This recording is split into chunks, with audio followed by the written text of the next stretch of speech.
একটা রাস্তা একটা এলাকার ভাগ্য নির্ধারণ করে।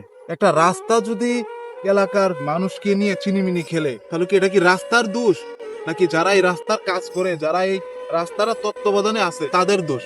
কার দোষ ভাই? এই যে দেখতেছেন, এটা হচ্ছে গিয়া এই আমাদের নেত্রকোনা জেলার মোহনগঞ্জ থানার তেতুলিয়া থেকে গাগড়াঝড়ের রাস্তা। 2 বছর যাবত কাজ হইতেছে, এখনো শেষ হয় নাই, হচ্ছে না। কারণ টাকা আছে কিনা আমার জানা নাই, বা টাকা যে কোনো একজনের কাছে এটা কোনো না কোনো ভাবে গেছে। আচ্ছা, এই মোহনগঞ্জ উপজেলার কি কোনো দামি বা কোনো নামি কোনো বড় কোনো লোক মানুষ নাই? অবশ্যই আছে।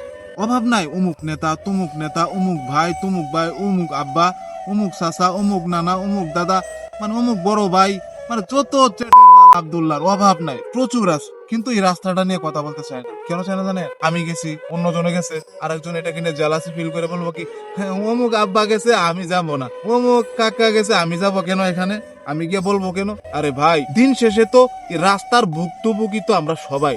তাহলে এই রাস্তা নিয়ে অধিকার খাটাইতে সমস্যাটা কোথায়? এই যে দেখতেছেন ভাঙা, এই যে কাদা মাটি একবারে মানে হেসাল লাগিয়ে রয়েছে, বর্ষাকাল ছাড়া এই রাস্তায় দিয়ে তো আমাদের চলাচল হয়।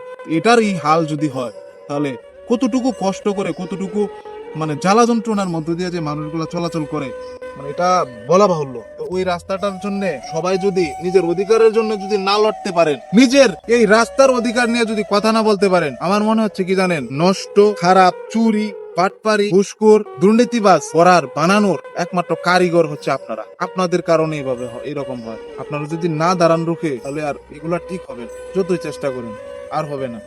এভাবেই চলতে হবে। এই ভাঙা রাস্তা কপালে থাকবে আজীবন।